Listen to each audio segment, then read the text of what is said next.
Hi friends, good morning. This is Murugeswari from winners team. இன்றைக்கி நம்ம எந்த ப்ராடக்ட்டை பற்றி பார்க்க போகிறோம் அப்படின்னா, கேவா சோயா மினி சங்க்ஸ்.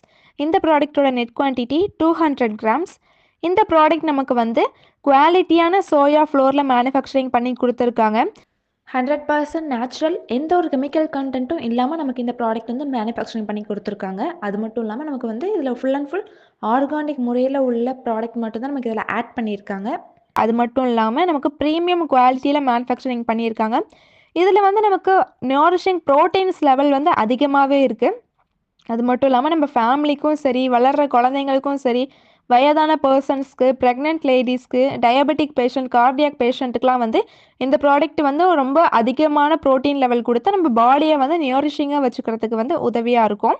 இதோட மேஜர் பெனிஃபிட்ஸ் என்னெல்லாம் அப்படின்னு பார்த்தோம்னா, இந்த சோயா மினி சங்க்ஸில் வந்து 0 லெவல் கொலஸ்ட்ரால், அது மட்டும் இல்லாமல் லோ ஃபேட்ஸ், சாக்ரைட்ஸ் வந்து லோ லெவலில் இருக்கும். ஃபைபர் ரிச் ப்ரோட்டீன், அது மட்டும் இல்லாமல் ஒரு பாடிக்கு தேவையான எசென்சியலான ப்ரோட்டீன்ஸ்லாம் இதில் வந்து நமக்கு ஆட் ஆகிருக்கு.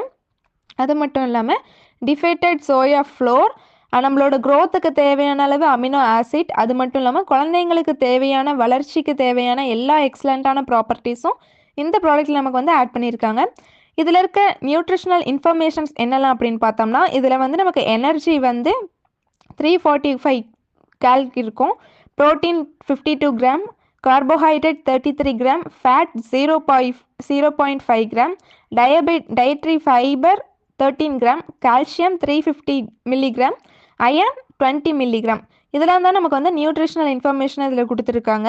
இதை நம்ம எப்படி யூஸ் பண்ணலாம் அப்படின்னு பார்த்தோம்னா, இந்த சோயா மினி சங்க்ஸை வந்து நம்ம வார்ம் வாட்டரில் 10லேருந்து 15 நிமிஷம் நல்லா ஊற வச்சுட்டு, அதுக்கப்புறம் நம்ம தண்ணியை நல்லா பிழிஞ்சு எடுத்துட்டு, அதுக்கப்புறம் நம்ம நல்லா கொஞ்சம் கழித்து நம்ம மறுபடியும் பிழிஞ்சோம் அப்படின்னா நம்ம சோயா சங்க்ஸ் வந்து நல்லா சாஃப்ட் ஆகிரும். அதுக்கப்புறம் வந்து நம்ம குக்கிங்க்கு ஏற்ற மாதிரியோ இல்லை நம்ம எந்த சைடிஷ்க்கு ஏற்ற மாதிரியோ இதை வந்து நம்ம குக் பண்ணி சாப்பிட்டுக்கலாம். இந்த மாதிரி யூஸ்ஃபுல்லான வீடியோஸை பார்க்க மறக்காமல் நம்ம சேனலை சப்ஸ்கிரைப் பண்ணி வச்சுக்கோங்க. Thank you friends.